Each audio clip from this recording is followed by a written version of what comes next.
Hola, ¿cómo estás? Algunos principios de la profecía con un nuevo folleto de escuela sabática. Está muy bonito. En la página anterior de la contratapa dice que va a ir las ofrendas para las Filipinas, un país muy cerca de mi corazón. Y este nuevo folleto de escuela sabática va a cubrir alusiones, imágenes y símbolos. El autor o el contribuyente principal, se llama Sean Boonstra, un excelente pastor. Y el editor se llama Clifford Goldstein. Pero lo que más me gusta es la palabra de Dios. Vamos a abrir la Biblia, pero antes vamos a pedir una bendición especial.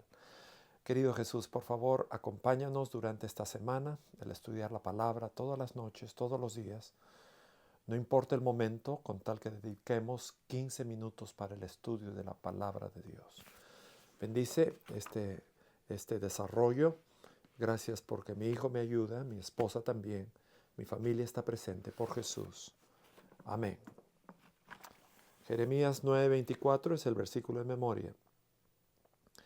Pero que el que se jacta de esto, se jacte de esto, que tienen la comprensión de conocerme, que yo soy el Señor, que ejerce la bondad, la justicia y la justicia en la tierra, porque en estos yo me deleito, declara el Señor. En un mundo lleno de autopromoción, en un mundo lleno de avaricia, lleno de orgullo, lleno de elogios y aplausos y logros, presumir es algo que no parece tan natural. Nos jactamos de nuestros logros, nos jactamos de nuestras posesiones, nos jactamos de nuestro estatus e incluso de nuestra humildad. Nos enorgullecemos de nuestra humildad.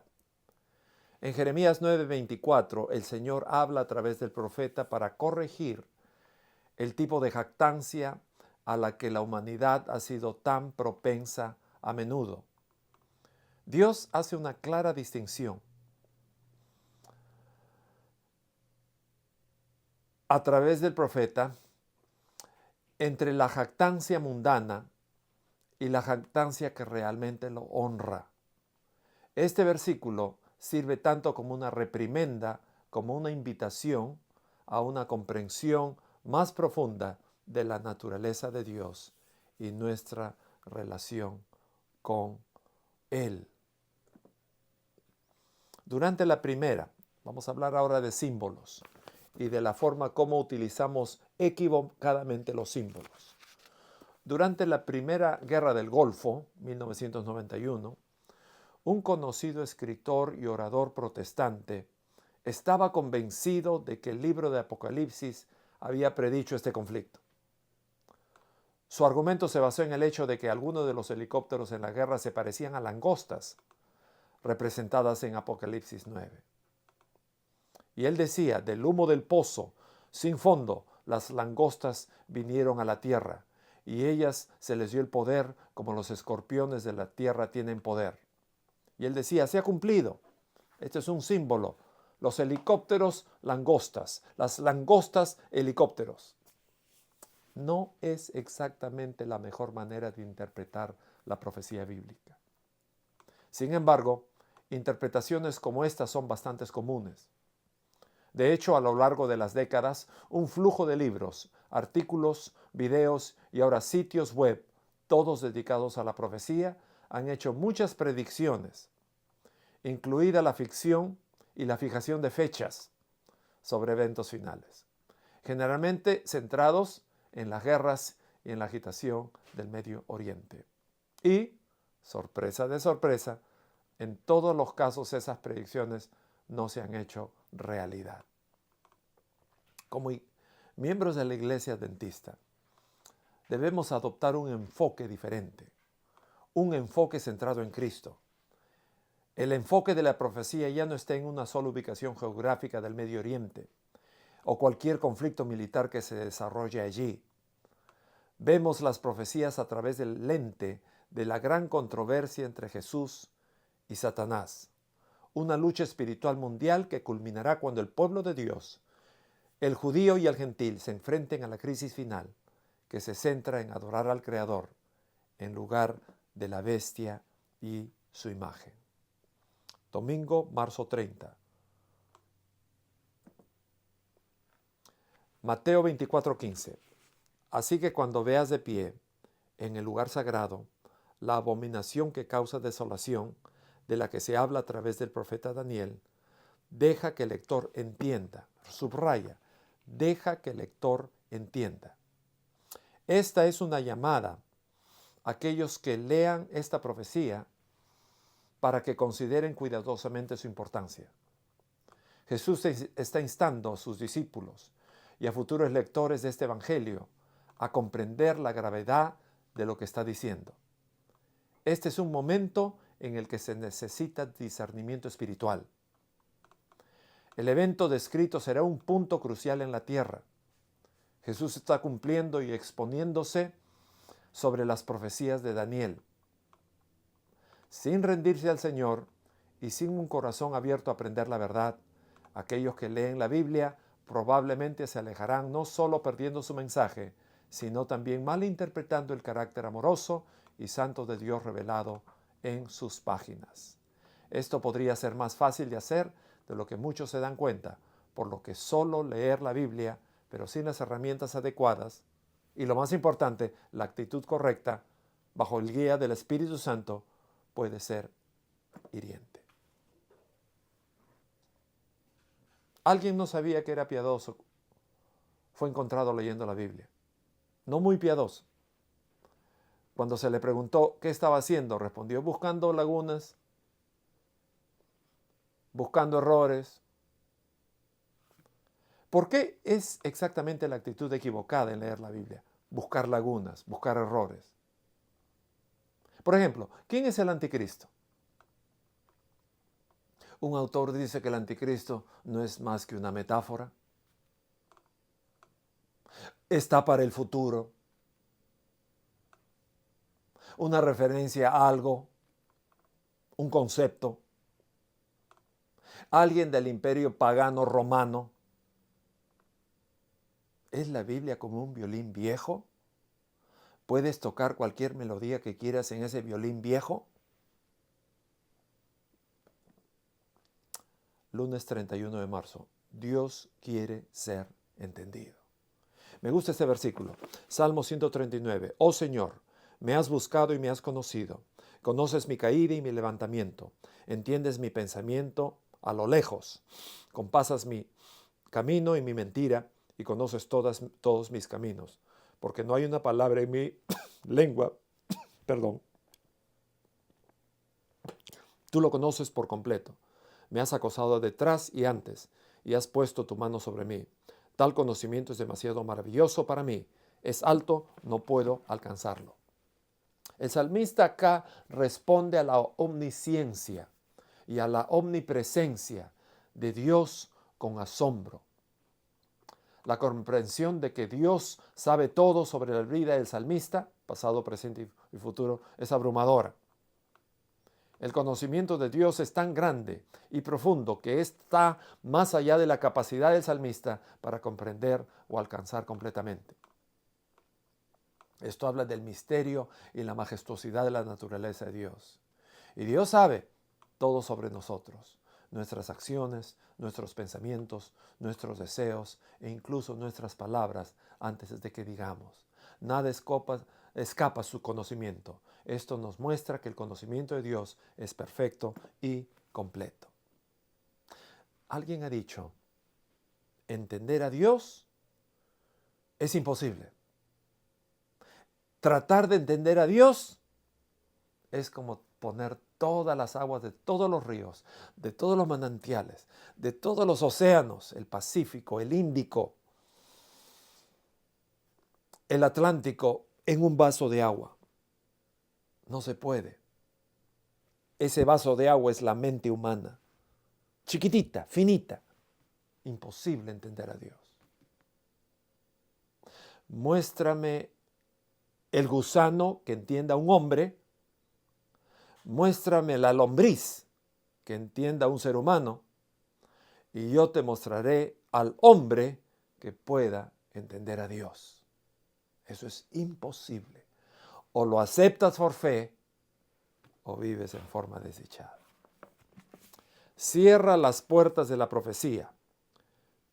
Dice el texto, Daniel 12:4, pero tú, oh Daniel, cierra las palabras y sella el libro, incluso hasta el momento del fin.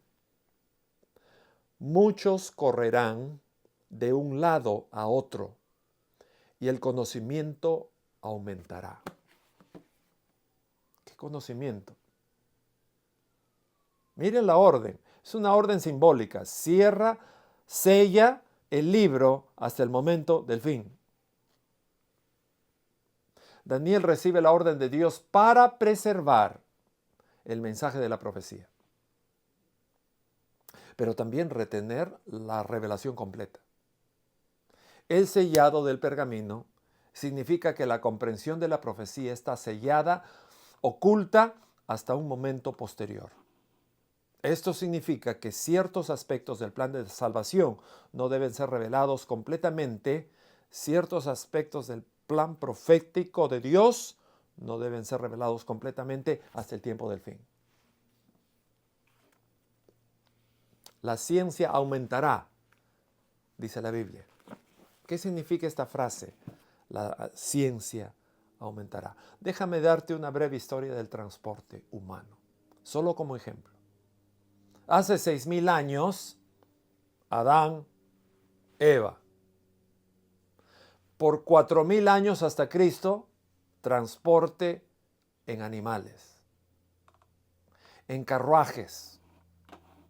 La invención más grande es el carro o el coche alado a caballos.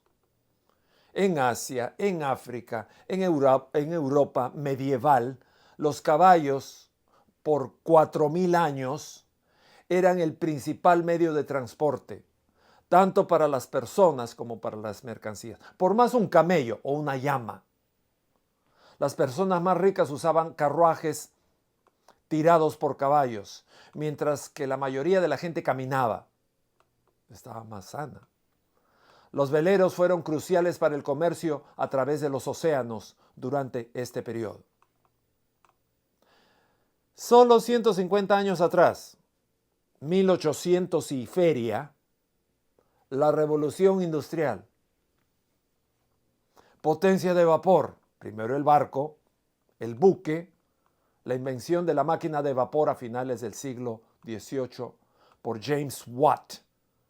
Esta invención marcó un momento crucial en la historia del transporte. Esto llevó a la creación de barcos de vapor para viajes acuáticos, locomotoras para viajes en tren. Revolucionaron los dos, el transporte terrestre y marítimo. En eso, los ferrocarriles, 1825, primeros trenes de vapor, hicieron los viajes de larga distancia en Gran Bretaña. Y de allí viene en 1885, Carl Benz, el automóvil se desarrolla, el primer automóvil práctico, 1908, Henry Ford, los automóviles accesibles para las masas que los llevó a los vehículos personales. Siglo XX, viajes aéreos. Los hermanos Wright, su primer vuelo motorizado en 1903. El comienzo de la aviación. Los aviones se desarrollan rápidamente con vuelos comerciales. 1950. Transporte masivo. Las ciudades comenzaron a desarrollar sistemas de transporte público. Tranvías, autobuses, metros. Dominio del automóvil, el desarrollo de las carreteras y los mejores automóviles a final del siglo XX. Transporte dominante de los individuos. Y este siglo, no más ferrocarriles de alta velocidad, no más carros. Ahora se está hablando de viajes interurbanos en objetos voladores, sí identificados. El impulso por el transporte respetuoso con el medio y del ambiente llevó al auge de coches eléctricos. Los servicios de viajes compartidos en Uber y Lyft Innovaciones en los coches autónomos y drones están cambiando rápidamente la forma en que la gente piensa y utiliza el transporte. El transporte ha evolucionado de un simple viaje a pie a sistemas tecnológicos, de 4000 años antes de Cristo con Adán y Eva que caminaban, hasta avanzados sistemas tecnológicos que conectan este mundo. Cada etapa del desarrollo refleja el ingenio humano y la búsqueda de superar las barreras físicas y el movimiento de personas y bienes. El futuro promete aún más innovaciones como sistemas de Hyperloop, coches voladores y soluciones sostenibles para satisfacer las crecientes necesidades globales. Y la ciencia avanzará. Abril 2, estudiando la palabra. Lucas 24-27. Y comenzando por Moisés y todos los profetas, les expuso en todas las escrituras las cosas que le concernían a él. Jesús es el cumplimiento del plan de Dios, revelado a lo largo de las escrituras. Se tomó el tiempo para explicarlas a los discípulos, cómo todo en la Biblia apuntaba a él. Fue una mañana brillante, pero incierta. La ciudad de Jerusalén había estado llena de noticias en un evento extraño y milagroso. Se rumoreaba que Jesús, que había sido crucificado, había resucitado entre los muertos, pero para 2 de sus seguidores, Cleopas y otro discípulo, esto era demasiado para creer. Se iban de Jerusalén confundidos, con el corazón roto y decepcionado. Su esperanza se había hecho añicos cuando de repente Jesús se aparece a ellos y empieza a explicarles, desde el Génesis hasta todas las escrituras, pasando por los salmos y los libros de sabiduría, lo que la Biblia hablaba de él. Cleopas, sorprendido, pregunta, ¿eres el único que visita Jerusalén que no sabe las cosas que han sucedido allí en estos días? ¿Qué cosas? Sobre Jesús de Nazaret, el profeta poderoso en palabra, ante Dios y todo el pueblo. Pero los principales sacerdotes y nuestros gobernantes lo entregaron para ser condenado a muerte y lo crucificaron. Esperábamos que Él fuera el que fuera a redimir a Israel. Jueves, abril 3, literal o figurativo. El texto dice, la iglesia está en Babilonia, elegida junto con ustedes. Los saluda, así como Marco, mi hijo. Esto lo escribió Pedro. Pedro fue el autor de Marcos. Mateo, Marcos, Lucas, Juan. Pedro es el autor de Marcos. Su hijo, ahí dice la Biblia, no su escribano, no su secretario, ahí dice la Biblia, mi hijo, la iglesia que está en Babilonia, elegida junto con ustedes, les saluda, así como Marcos, mi hijo, no dice mi discípulo, no dice mi apóstol, no dice mi profeta, no dice mi pupilo, dice mi hijo. Pero ese no es el tema. Quiero hablar de Babilonia. ¿Por qué Dios hablaría en símbolos en lugar de ser directamente franco? ¿Por qué, por ejemplo, Pedro se refiere crípticamente a la ciudad de Roma como Babilonia? Un cuerno puede simbolizar un poder político. Una espada puede simbolizar la palabra de Dios. Una mujer puede simbolizar la iglesia. Aquí podemos ver claramente la Biblia explicándose a sí misma. Puede haber muchas razones por las que Dios ha elegido comunicarse simbólicamente en la profecía. En el caso de la iglesia del Nuevo Testamento, por ejemplo, si el libro del Apocalipsis hubiera nombrado claramente a Roma como la autora de tanto mal, la llama a la persecución de la iglesia podría haber sido aún peor. Cualesquiera sean las razones, podemos confiar en que Dios quiere que entendamos lo que significan los símbolos. Entonces, mi misión esta noche, o este día, o esta tarde, es demostrar que los símbolos representan la realidad. ¿Cuál es la realidad? Vi una cuarta bestia, aterradora, terrible, muy fuerte. Aplasta y devora a sus víctimas con enormes dientes de hierro. Pisotea sus restos bajo sus pies. Es diferente de cualquiera de todas las bestias. Tiene 10 cuernos. Levanta los míos y vi, y aquí había delante del río un ariete que tenía 2 cuernos. Y los 2 cuernos eran altos, pero uno de los más altos que el otro. El más alto subía del último. Y los 10 cuernos de ese reino son 10 reyes, interpretación, que se levantan, y otro se levanta después de ellos, y serán diferentes del primero, y someterá a 3 reyes.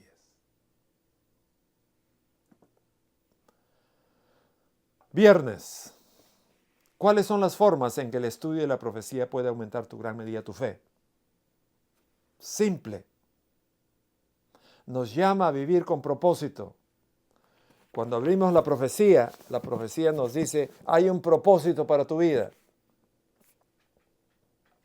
Ese propósito te lleva a la acción. Nos prepara para el regreso de Jesús. Las profecías sobre la segunda venida de Cristo sirven como recordatorio de que debemos vivir con anticipación, con urgencia, con propósito.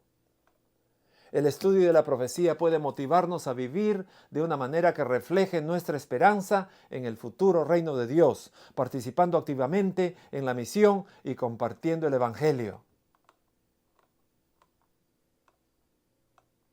Por ejemplo,